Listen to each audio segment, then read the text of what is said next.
Felicitous greetings, fellow fanatics. Welcome back, everyone. I'm AtF Fanatic, and today we're taking a look at Micro Midgard, a Norse mythology-themed action selection game by Prometheus Game Labs. Please bear in mind that this is a prototype copy. As such, nothing is finalized, anything seen herein is subject to change. Without any further ado, let's dive in. In Micro Midgard, one or two players will be traveling around Midgard, following mythological figures like Odin, Freya, Surtr, and Buri. As the game goes on, Ragnarok will consume various locales, leaving them barren and severing their connection to Midgard. The game ends either after 5 prophecies have been fulfilled, or after a player reaches 9 victory points. To set up, begin by placing the Midgard board in the middle of the table. Bear in mind that there are 3 different versions of the game, which I'll touch on more at the end, and beyond that, the finished version is planned to have an interlocking board which will both lay flatter on the table and be sturdier over time. Regardless, you'll then place the 8 realm tokens to form the board. Starting at the 12th position going clockwise, you have Asgard, Vanaheim, Niflheim, Svartalfheim, Helheim, Jotunheim, Muspelheim, and Alfheim. All these should start face up so they're connected to Midgard. After that, place the Sun Wolf so it's adjacent to Muspelheim, and the Moon Wolf so it's adjacent to Niflheim. Next, take the Ragnarok track and place both score markers on the 0 space. Then, take the 10 prophecy tokens and randomly place them on each space. Each token has a day and night side, so make sure that it's facing the proper way for the row you place it on. After that, take the 4 Ragnarok tokens and randomly place them on the track between the prophecies. Now, take the 4 blessing cards and make sure that they have the same sides face up as the Ragnarok tokens. Place the matching blessing trackers on the lowest spot on each blessing track. Separate the relic tokens by level, then randomly place one of each level on the green and red tracks. Make sure that those on the green track have the day side showing, and that those on the red track are on the night side. After that, take the Meeples. Each is double-sided, so make sure that they match those on the blessing tracks, and place them each in the starting realm that matches the rune on their blessing track. Separate the golden mead tokens, then give each player a player marker. These are double-sided with males on one side and females on the other. Choose a player to go first. Whoever goes second gets to take either a gold or a mead. And with that, you're ready to begin. Turn structure in Micro Midgard is divided into 3 phases. First, you'll choose one of the Meeples and move them 1 space. This can go clockwise or counterclockwise, or move to Midgard. If they're already in Midgard, you can move to any adjacent space. However, there are a few caveats. Firstly, each realm may only have 1 Meeple at a time, so you cannot move them into an occupied realm. Secondly, after a player moves a Meeple, they'll place their player token atop of it, and you cannot move a Meeple that has a player token on it. This means that after the first couple of turns, you'll only have 2 Meeples to choose from. Thirdly, as the game goes on and Ragnarok destroys realms, they will be severed from Midgard, meaning that you can no longer travel to that space from Midgard or vice versa.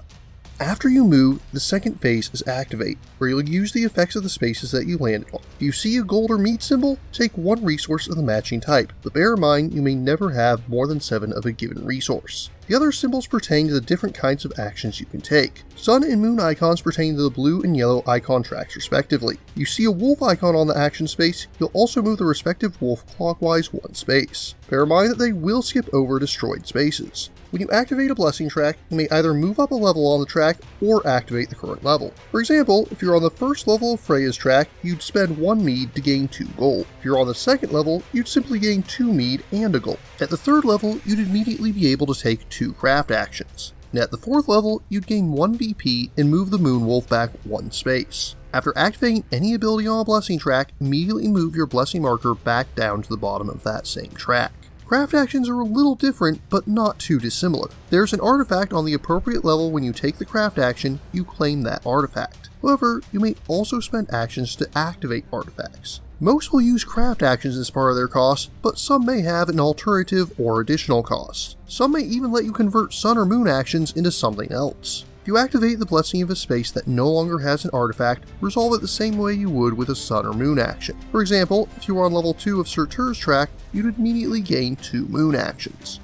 After your action phase is finished, you'll move on to the Ragnarok phase. Begin by checking to see if either wolf is moved beyond its domain. In other words, if the sun wolf reaches the night side of the board or vice versa. If not, Ragnarok doesn't happen, and it's the next player's turn. However, if either of them has moved past that point, then it's time to activate Ragnarok.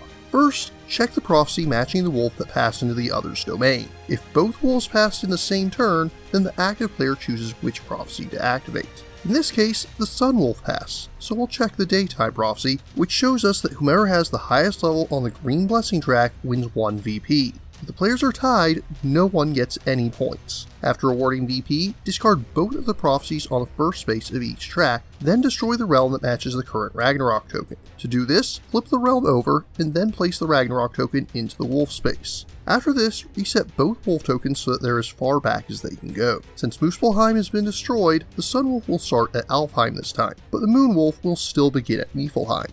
After you've done all 3 phases, play passes to your opponent. Turns will go back and forth like this until one of 2 end conditions is met. If the 5th prophecy is resolved, then whomever has the highest VP afterwards is the winner.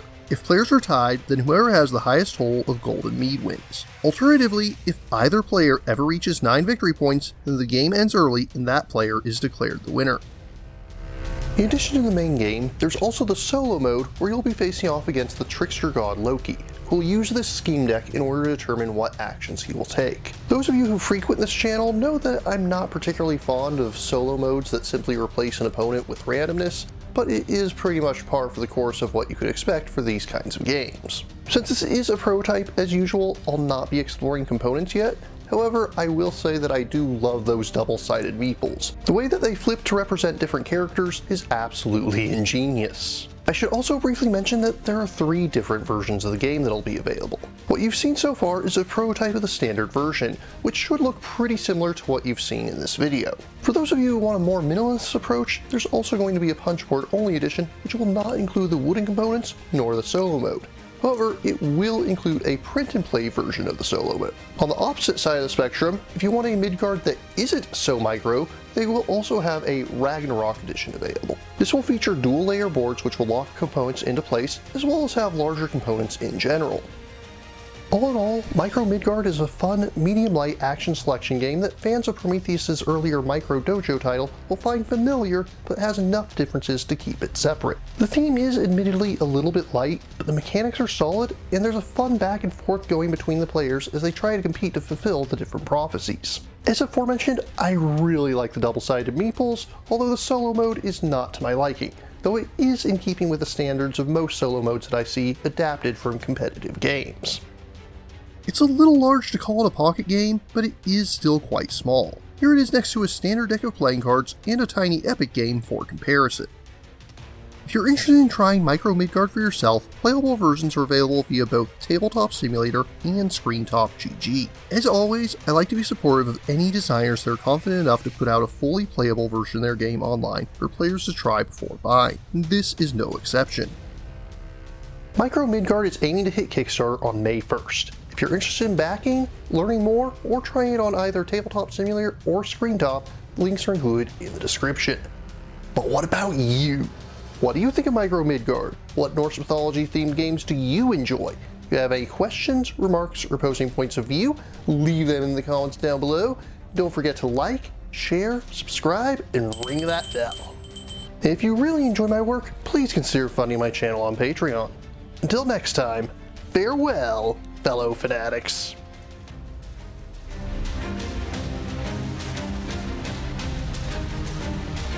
Thank you again for watching. I have plenty more to share with you if you're interested.